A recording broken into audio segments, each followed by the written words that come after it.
Hello friends, आप सभी का स्वागत है आपके अपने यूट्यूब चैनल फॉरवर्ड क्लासेस पर। दोस्तों, हमने एक शॉर्ट डाला था क्वेश्चन नंबर 16 और उस शॉर्ट्स को देख सकते हैं। आपने अगर नहीं देखा, मैं आई बटन में उसका लिंक दे रहा हूं, वहां जाके आप उस शॉर्ट्स को आसानी से देख सकते हैं, इस क्वेश्चन को आसानी से समझ सकते हैं। तो चलिए दोस्तों, क्या था उस क्वेश्चन को समझ लेते हैं। एक शहर की, एक सिटी की सबसे ऊंची बिल्डिंग थी। ठीक है, ये किसी सिटी की सबसे ऊंची बिल्डिंग है और यहाँ से ये जो है हाईवे गुजर रहा है। ठीक है, और यहां से एक कार आ रही है। इस कार के द्वारा इसके टॉप फ्लोर को देखा जाता है, तो ये इसके साथ में 45 डिग्री एंगल का कोण बनाती है, 45 डिग्री का कोण बनाती है। ठीक है, कितने डिग्री का कोण बनाती है? 45 डिग्री का कोण बनाती है। और ये धीरे धीरे धीरे धीरे इस बिल्डिंग की ओर बढ़ रही है और यहाँ पहुंचने के बाद में देखा जाता है ये कितनी, यहाँ से यहाँ तक जब पहुंची तो इसने कितनी दूरी तय कर दी? 732 मीटर इसने दूरी तय कर दी। 732 मीटर दूरी तय करने के बाद फिर इसके टॉप फ्लोर से ये कार इसके टॉप फ्लोर को देखती है और पाती है कि ये इसके साथ में कितने डिग्री का कोण बना रहा है? 60 डिग्री का कोण बना रहा है। कितना डिग्री का कोण बना रहा है? 60 डिग्री का कोण बना रहा है। और उसके बाद में एक चीज और पता चलती है कि इसका जो एक फ्लोर है, एक फ्लोर 10 मीटर का है। कितना है? एक फ्लोर 10 मीटर ऊंचा है। कितना मीटर ऊंचा है? एक जो फ्लोर है इसका 10 मीटर ऊंचा है। तो आपको बताना था इस बिल्डिंग में टोटल कितने फ्लोर है। आपको क्या बताना था? इस बिल्डिंग में, जो शहर की सबसे ऊंची बिल्डिंग है, इसमें टोटल कितने फ्लोर है वो आपको बताने थे। तो अपना सिंपल सा ट्रिग्नोमेट्री हमारे को देखो, लंब ज्ञात करना होगा। हमारे पास में आधार दे रखा है तो हमारे को लंब बटा हुआ आधार आते ही दिमाग में क्या आएगा? टेन थीटा दिमाग में आ जाएगा। टेन थीटा में टेन कौन कौन से दे रखे? दो एंगल दे रखे हैं, एक तो 45 डिग्री, तो लिख लीजिए 45 डिग्री। दूसरा एंगल दे रखा होगा टेन 60 डिग्री, तो 60 डिग्री लिख लीजिए। दोनों की वैल्यू आपको पता है, 45 की वैल्यू 1 होती है, 60 की वैल्यू कितनी होती है? √3 होती है। अब यहाँ आप ध्यान से देखोगे तो दोनों के लिए, चाहे 45 डिग्री हो चाहे 60 डिग्री हो, दोनों के लिए लंब क्या है? सेम ही है। तो दोनों को लंब को क्या करना होगा? सेम करना होगा। तो ये ऊपर वाला तो क्या होता है? लंब होता है। नीचे वाला क्या होता है? आधार होता है। ऊपर वाला लंब, नीचे वाला क्या होता है? आधार होता है। हमारे को क्या करना है? लंब दोनों सेम करने हैं। लंब दोनों सेम करने का मतलब यहाँ √3 है तो ऊपर भी कितना आना चाहिए? √3। हम दोनों तरफ किससे गुणा कर देते हैं? √3 को ऊपर नीचे दोनों तरफ से गुणा कर देते हैं। तो यहाँ से आपको क्या समझ में आया? 45 हो चाहे 60 डिग्री हो, दोनों का लंब कितना होगा? √3 हो। 45 हो चाहे 60 डिग्री हो, दोनों के लिए जो लंब है वो कितना है? √3। दोनों के लिए लंब कितना है?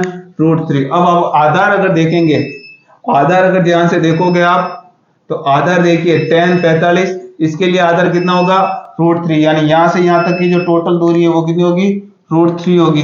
ठीक है, उसके बाद में 60 डिग्री के लिए आधार देखोगे तो वो कितना है? 60 डिग्री के लिए आधार, ये 60 डिग्री, 60 डिग्री के लिए आधार कितना होगा? 60 डिग्री के लिए आधार 1 होगा। कितना होगा? 1।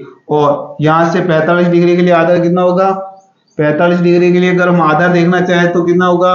√3। 60 डिग्री के लिए आधार देखना चाहे तो कितना होगा? 1 होगा। तो यहां तक तो आपको कोई दिक्कत नहीं है। हमारे पास में वैल्यू दे रखी है यहां से यहां तक की। कहां से? यहां से यहां तक की वैल्यू हमारे पास में दे रखी है। टोटल कितना देखिए? √3। √3 टोटल है। इसमें से पूरे भाग में से अगर मैं ये वाला भाग हटा दूं तो हमारे पास में ये वाला भाग बच जाएगा। पूरा भाग ये है। ठीक है, इसमें से मैं ये भाग हटा दूं तो ये वाला भाग बच जाएगा। तो देखिए √3 में से अगर हम 1 घटा दें, ये √3 टोटल, तो √3 इसमें से ये 1 लिख रखा है, यहां से यहां तक की दूरी कितनी है? 1 है। तो 1 घटा दूं तो ये वाला भाग बच जाएगा। तो ये देखिए, आप √3 में से 1 घटाएंगे, सबसे पहले तो आपके पास में ये दूरी मिल जाएगी। और ये देखिए रियल, रियल कितना है? 732 मीटर।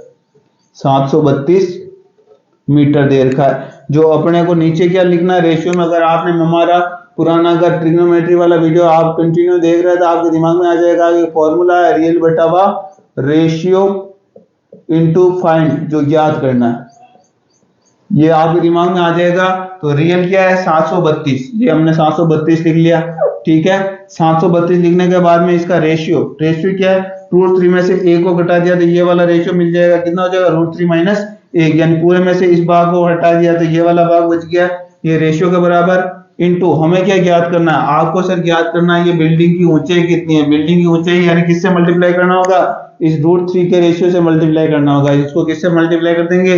रूट 3 से मल्टीप्लाई कर देंगे। अब आप रूट 3 की वैल्यू आपके दिमाग में होगी, तो 732 मीटर बटा हुआ रूट 3 की वैल्यू कितनी होती है 1.732। ठीक है, इसमें से क्या घटाना, a घटाना, और गुणा किसे करना है, रूट 3 से गुणा करना। ठीक है, तो देखिए 1.732 में से 1 चला गया तो क्या बच जाएगा। आपको देखो एग्जाम, अगर कंपटीशन एग्जाम दे रहे हो तो आपको इतना सॉल्व नहीं करना, ये सारी चीजें आपके दिमाग में प्रोसेस होनी चाहिए।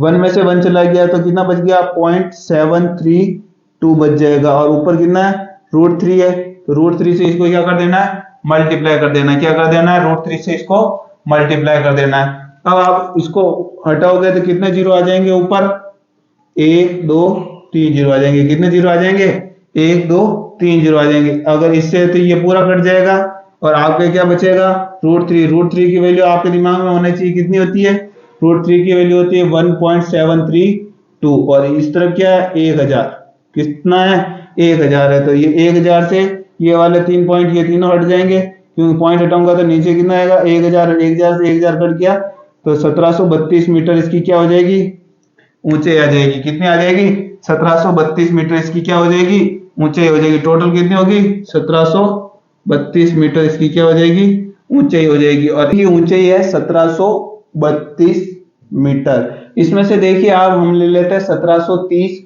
मीटर, और ऊपर के कितने मीटर और बच जाएंगे, 2 मीटर और बच जाएंगे। तो 1730 मीटर में से ये 10-10 मीटर की हर फ्लोर 10 मीटर का है, तो टोटल फ्लोर कितना हो जाएंगे, मीटर से मीटर कैंसिल हो जाएगा, ये कितना हो जाएगा 173 फ्लोर हो जाएंगे। और ऊपर के जो 2 ये मीटर बच रहे हैं, ये 2 मीटर क्या है, ये जो आपकी बिल्डिंग है, बिल्डिंग के ऊपर आप कोई रेलिंग वेलिंग लगवाते हैं या कि कोई भी डिजाइन बनवाते हैं, तो ये ऊपर का कितना मीटर है 2 मीटर है। और इसमें फ्लोर 10-10 मीटर के, ये 10 metre 10 metre 10 metre 10 metre 10 metre 10 metre 10 metre, इस तरीके से हर 10 मीटर का फ्लोर बन गए। टोटल कितना हो जाएंगे 173 फ्लोर हो जाएंगे। इस तरीके से कितने होंगे 173 फ्लोर होंगे, और 173 फ्लोर और प्रत्येक फ्लोर 10 मीटर का, यानी टोटल कितना हो जाएगा 1730 फ्लोर, तो 1730 मीटर हो जाएगा। टोटल मीटर में अगर देखा जाए तो 1730 मीटर, तो ये और ऊपर के कितने मीटर, ऊपर के ये 2 मीटर, और ऊपर के जो 2 मीटर है वो तो क्या हो जाएंगे, ये रेलिंग वेलिंग या इसके कुछ ऊपर डिजाइन कर का वो 2 मीटर है। इसका मतलब इस बिल्डिंग के